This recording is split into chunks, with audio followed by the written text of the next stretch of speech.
In 1864, while the nation tore itself apart in the Civil War, deep in the Appalachian Mountains, a different kind of battle raged.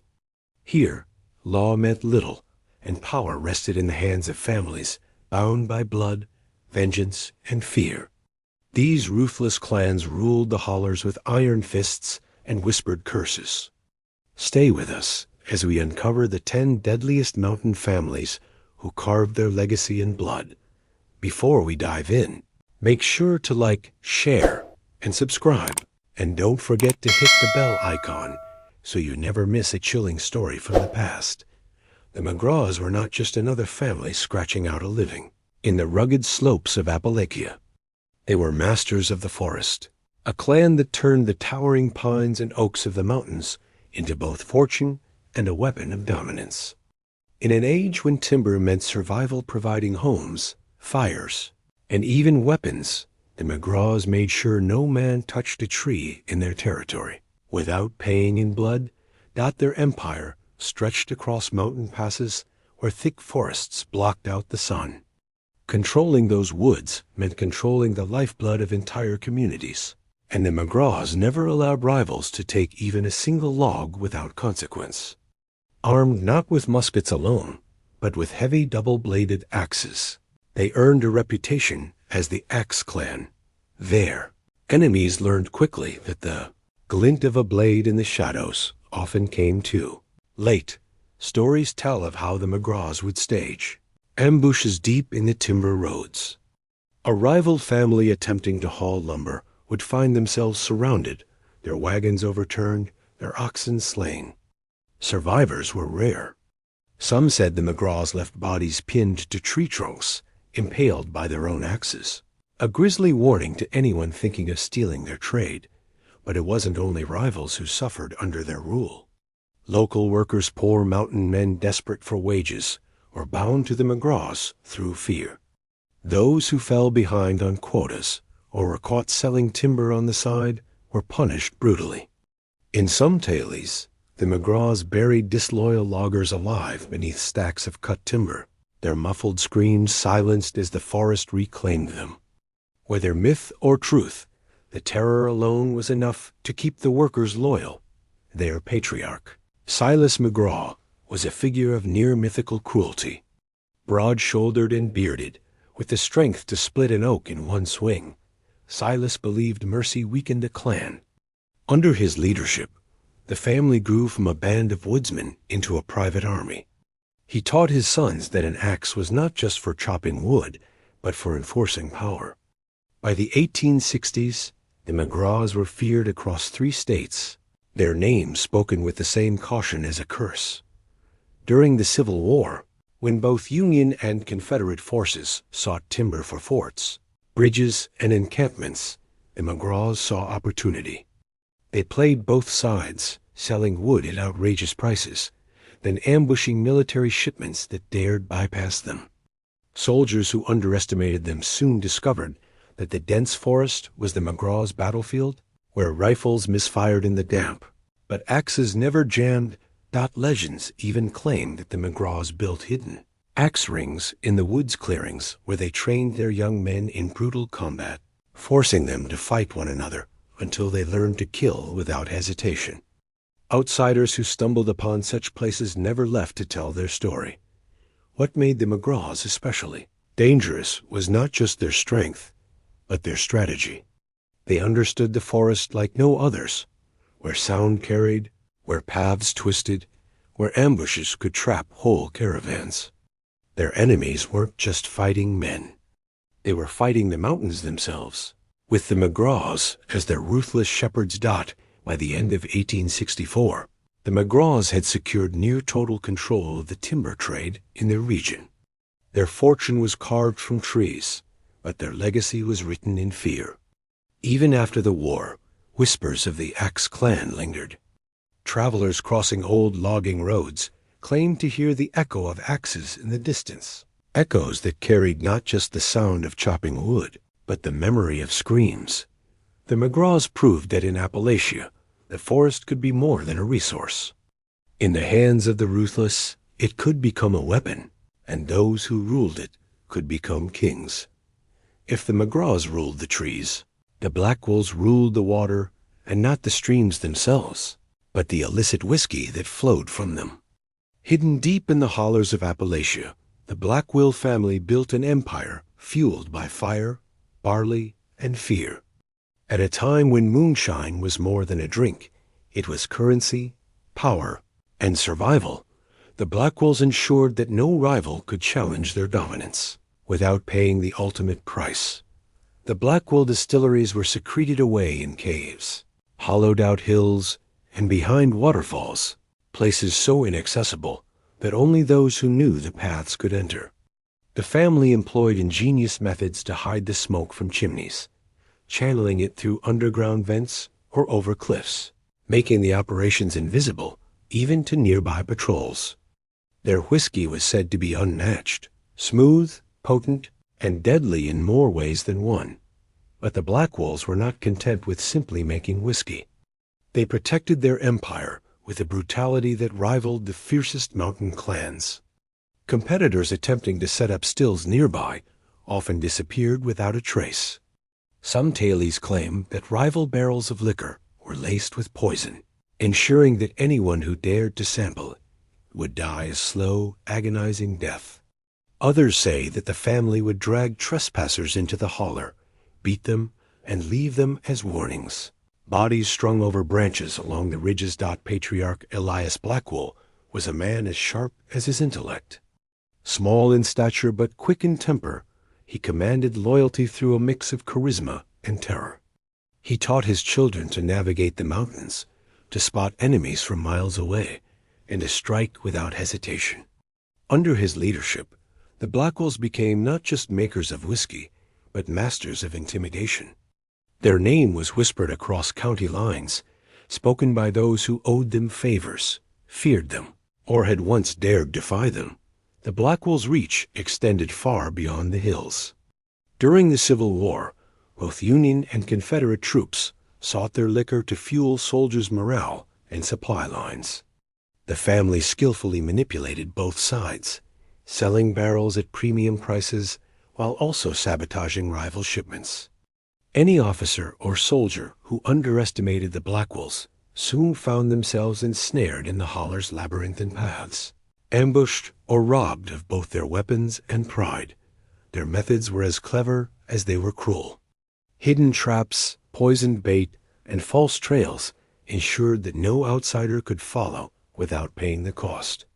Even the locals learned that venturing into Blackwill territory meant leaving one's fate in the family's hands.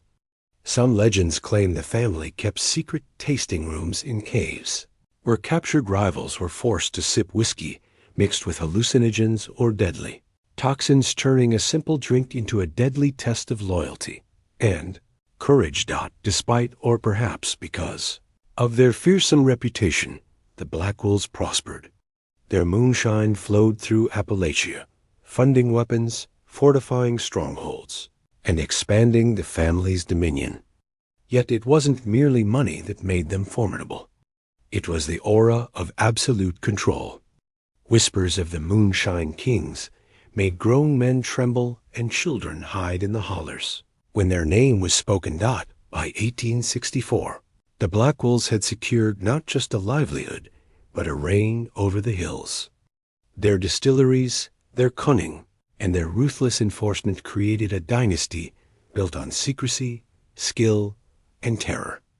To cross a Blackwill was to invite not only death, but a legend, an enduring story of fear that would echo through Appalachian lore for generations.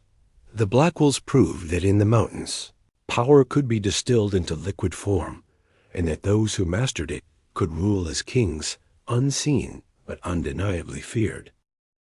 In the Appalachian hollers, where isolation breeds suspicion and pride is defended with deadly force, few families were as feared or as relentless as the Hensleys. Known for their seemingly endless blood feuds, the Hensleys turned minor disputes into generations-long wars, creating a legacy soaked in vengeance and terror. In 1864, while the Civil War raged across the nation, the Hensleys waged their own private battles, where the law dared not interfere and mercy was a forgotten word. The roots of their notoriety lay in pride, honor, and an unyielding code. Any insult, theft, or injury demanded retribution, no matter how small. Legend tells of disputes over a stolen hog or a slighted word at a church gathering that spiraled into decades of violence. Each act of revenge was meticulously calculated, ensuring the cycle of bloodshed continued long after the original offense was forgotten. Children were raised hearing stories of ancestors slain by rivals, learning from an early age that vengeance was a duty, not a choice. The Hensleys' methods were as varied as they were cruel. Ambushes along mountain paths were common, where enemies would find themselves surrounded by armed men, waiting silently among the underbrush. Families targeted for revenge often found their homes burned, livestock slaughtered, and belongings destroyed. There are tales of entire households being massacred in the dead of night, their screams echoing through the hollers as warning to anyone who might defy the Hensleys. Patriarch Jeremiah Hensley was a man both feared and respected, a master of strategy and intimidation. Broad-shouldered and scarred from countless skirmishes, he taught his children that survival meant knowing your enemies intimately and striking swiftly. Each son and daughter was trained in marksmanship, tracking, and the art of ambush, ensuring that the family's deadly reputation would endure for generations. Even the most hardened rivals often hesitated before challenging the Hensleys, knowing that the slightest misstep could result in death. The Hensleys' influence extended beyond the immediate hollers. They formed alliances with other mountain clans when convenient, only to betray them if it served a vendetta. Their reach was amplified by fear. Whispers of Hensley retaliation traveled faster than the family's own messengers, ensuring that their enemies often acted in terror before any physical attack occurred. The mere mention of their name could halt a skirmish, intimidate an outsider, or enforce submission. Despite or perhaps because of their notoriety, the Hensleys thrived. Their feuds served not only as a method of control, but also as a twisted form of wealth protection. Land, livestock, and valuable timber remained firmly in their hands because any rival daring to challenge them risked annihilation. In this way, fear was their currency and vengeance their investment, compounding their influence over the hills. The stories of Hensley vengeance were countless and chilling. One tale recounts a feud sparked over a lost mule, which escalated into a decade-long war involving multiple families. Dozens of killings, and entire sections of a hollow abandoned to avoid confrontation.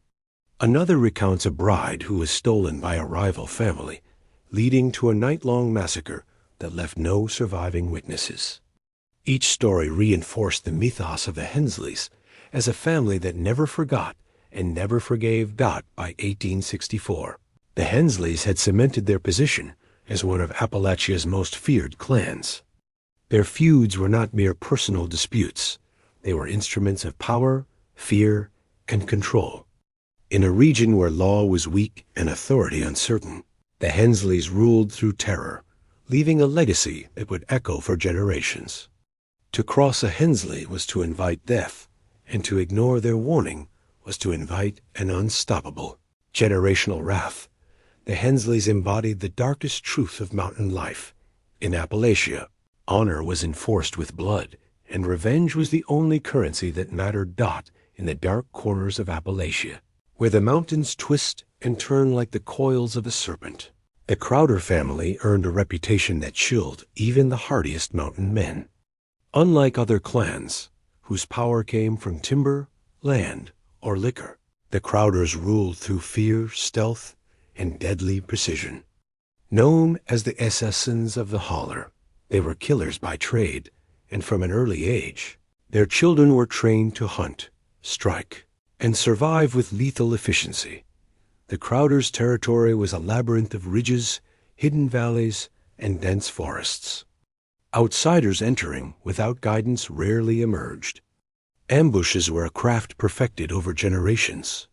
The family could strike silently, leaving no trace but the aftermath of death.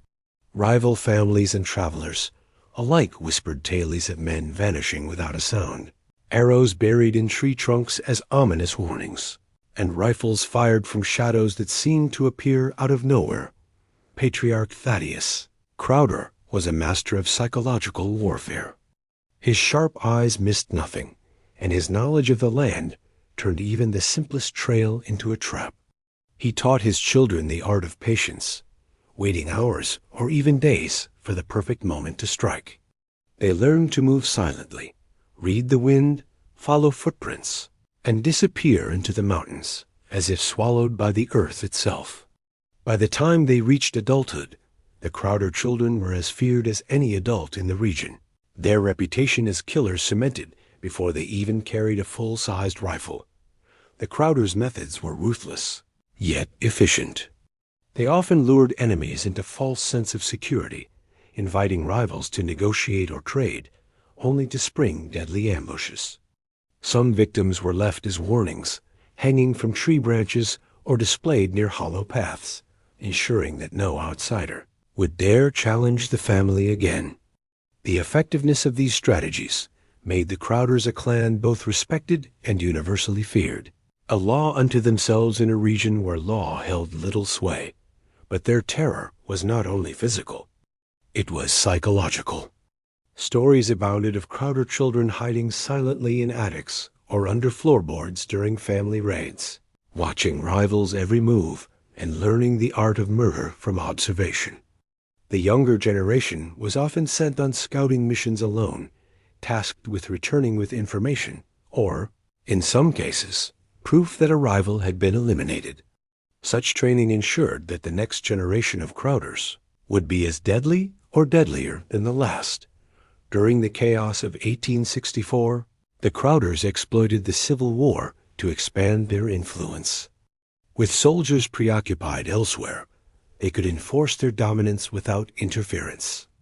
Some accounts suggest that both Confederate and Union deserters who wandered into Crowder territory were swiftly recruited or eliminated, their bodies serving as stark lessons to others.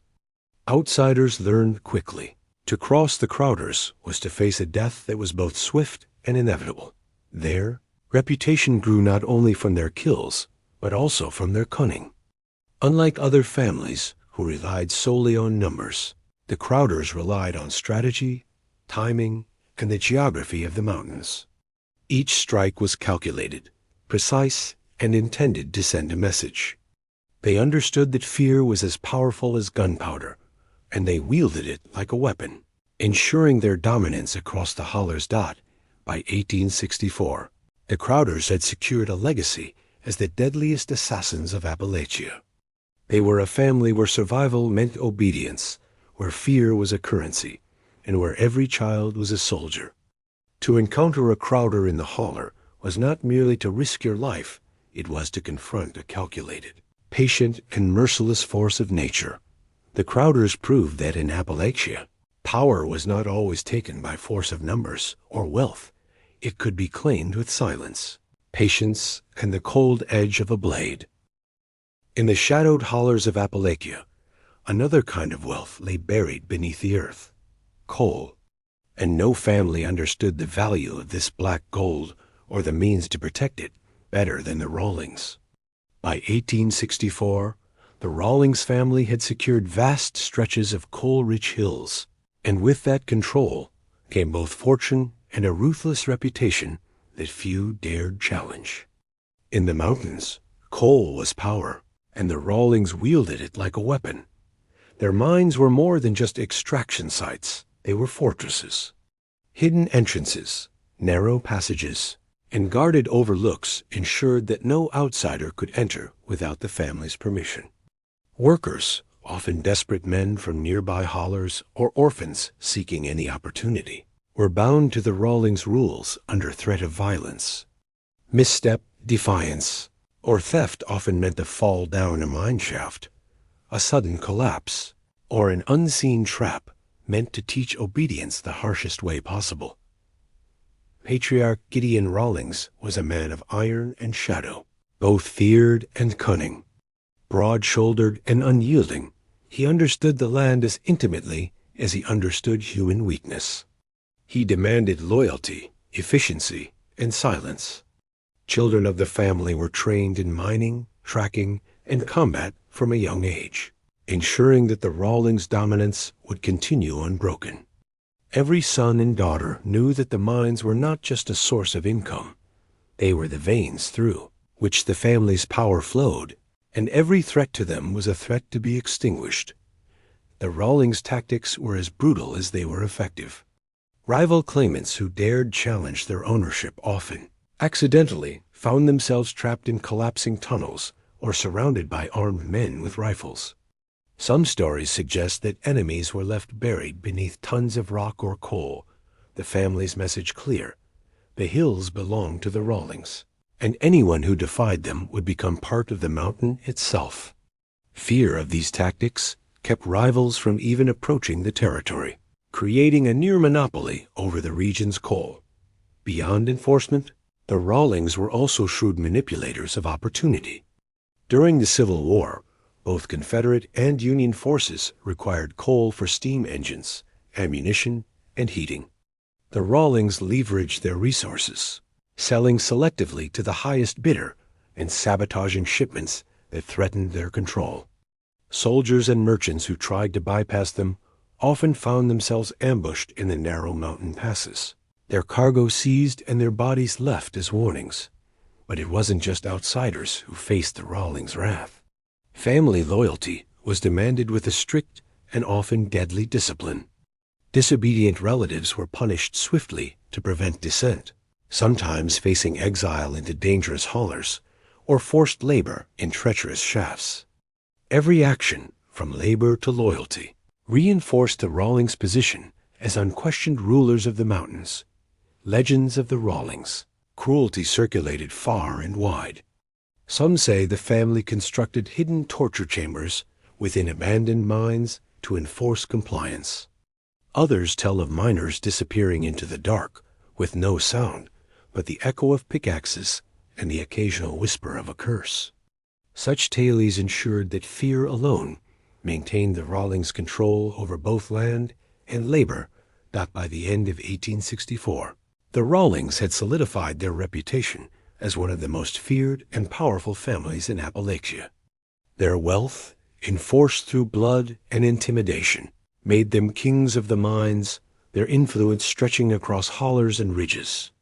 They proved that in the mountains, control over the earth itself could translate into unyielding authority, and that power, when wielded without mercy, left a mark as permanent as the coal seams beneath the Appalachian hills. The Rawlings demonstrated that true dominance was not inherited alone.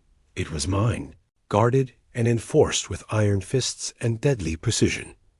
While the Civil War tore the nation apart, the Kincaid family in the Appalachian Mountains saw opportunity in chaos. Unlike other clans who relied on brute force or fear, the Kincaids mastered the art of manipulation and profit.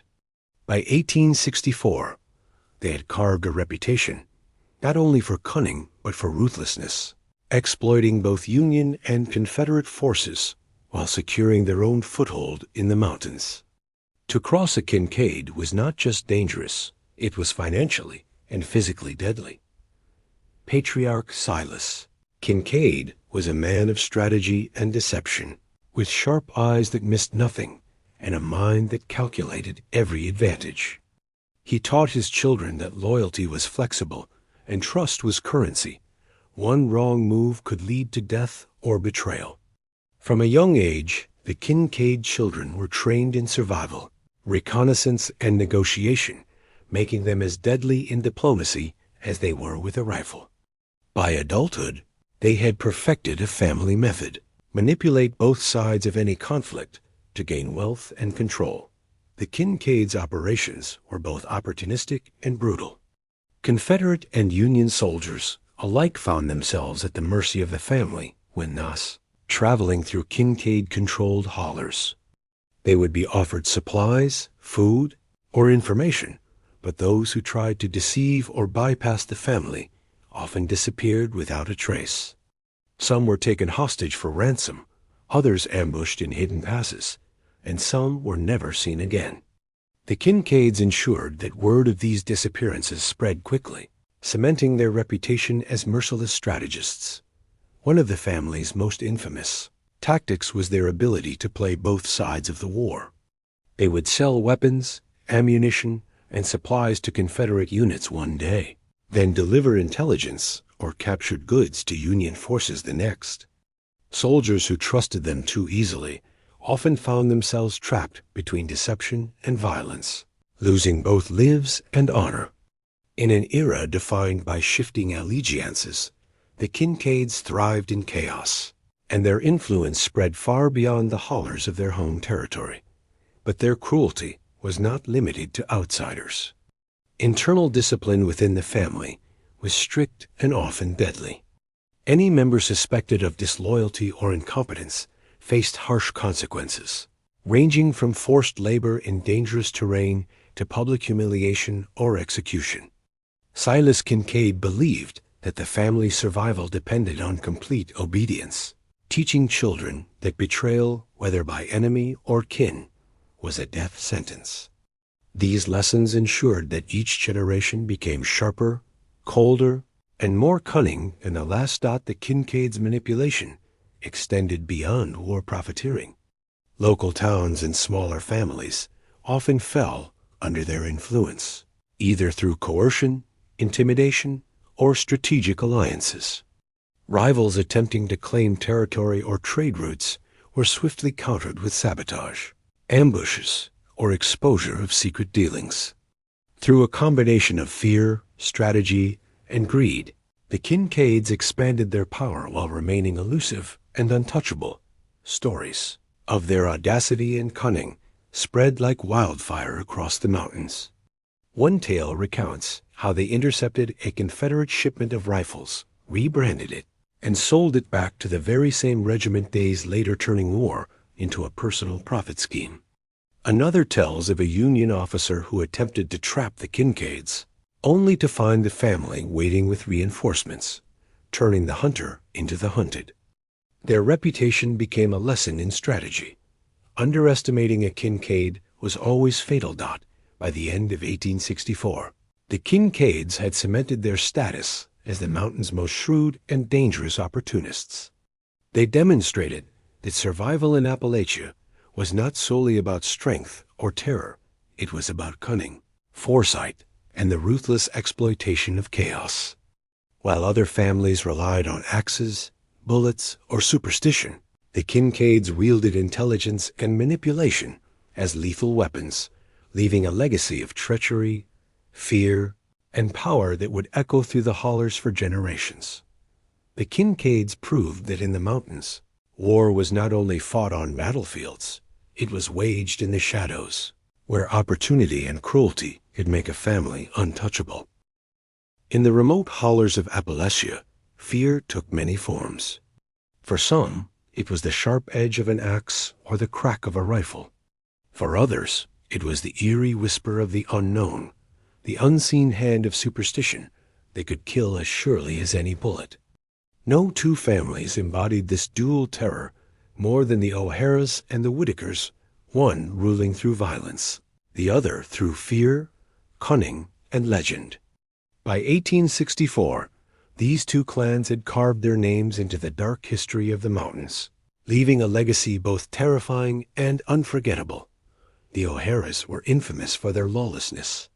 Their territory spanned several hollers, each path tightly controlled, each mountain pass guarded with a mixture of scouts and deadly traps. Raiders, travelers, and rival families learned quickly that venturing into O'Hara territory was a gamble few survived.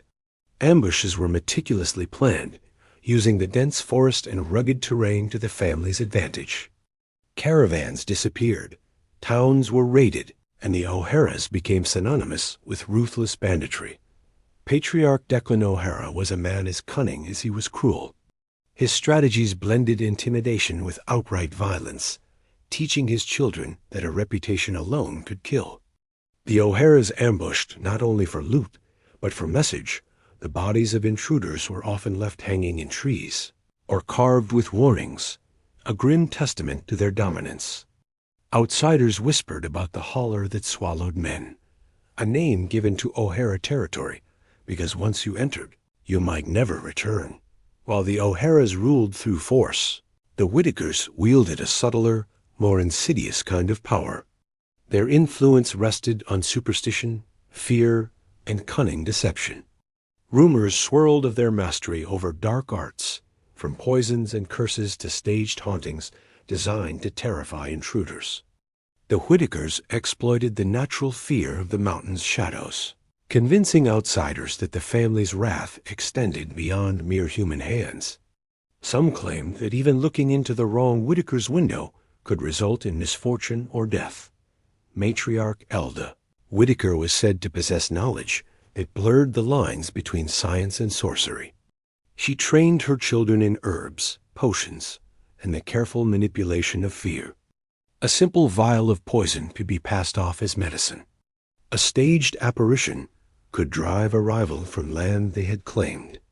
The Whitakers combined practical brutality with psychological terror, ensuring that most challengers never even attempted to confront them. To the people of Appalachia, crossing a Whitaker was akin to invoking a curse, a gamble few dared take. Together, these two families represented the duality of Appalachian terror. The O'Haras demonstrated what raw, violent power could accomplish.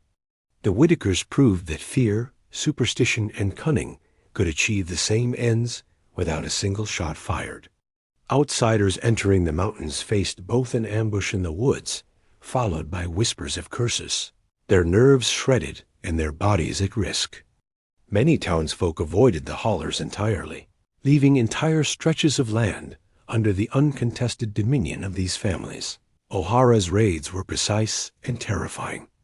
One account tells of a traveling merchant whose entire wagon train was intercepted and ransacked. Horses were slaughtered, goods stolen, and the merchant left tied to a tree with a note warning others who might enter the O'Hara domain.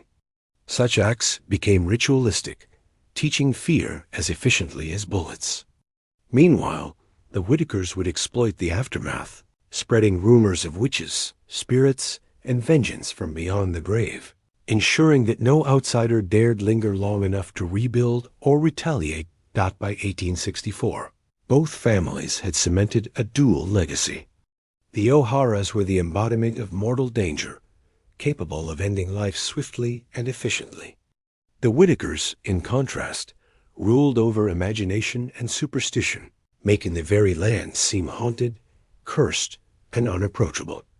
Together, they created a psychological chokehold over the region, turning the mountains themselves into a weapon against anyone foolish enough to challenge them. Legends persisted for generations. Children were warned not to stray into O'Hara territory, while farmers told tales of Whitaker curses to frighten those who questioned family claims.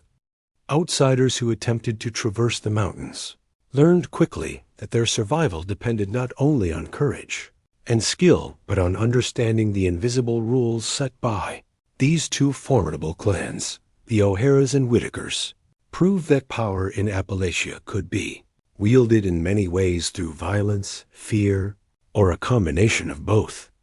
By mastering both the tangible and the psychological, they ensured that their names would live in the memory of the mountains long after their reign, casting shadows that lingered far beyond the echoes of the Civil War. In the heart of Appalachia, where the mountains rise like jagged guardians over hidden hollers, the Caldwell family stood as the ultimate symbol of authority and fear. Unlike clans who relied solely on guile, superstition, or ambushes, the Caldwells ruled through sheer discipline, numbers, and ruthless organization. By 1864, their control was unmatched, a combination of physical power, tactical skill, and unyielding enforcement that ensured obedience across the hills. Patriarch Horace Caldwell was a man whose presence commanded silence. Broad-shouldered, scarred from countless conflicts, and with eyes that could pierce through both flesh and soul, he ruled his family like a general commands an army. Children were trained from birth in marksmanship, tracking, and survival, ensuring that each generation would inherit not only the family's territory, but its legacy of intimidation.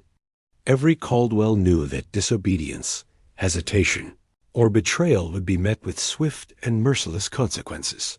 The Caldwell domain was vast, encompassing fertile valleys, mountain passes, and key trade routes.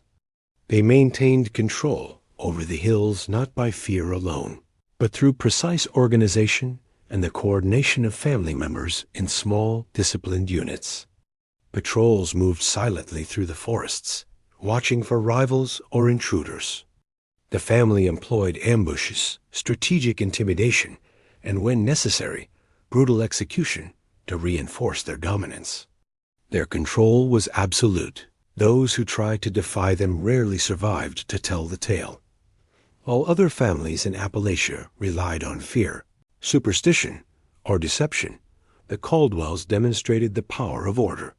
They trained children to fight in formations, to hunt together, and to communicate silently through signals known only to the family. Outsiders described the Caldwells as an army of the mountains, a force that combined cunning, strength, and discipline in a deadly synthesis. Rival clans who underestimated them often found themselves overwhelmed not by a single blow, but by a coordinated assault that left nothing standing. The family's enforcement of loyalty was legendary.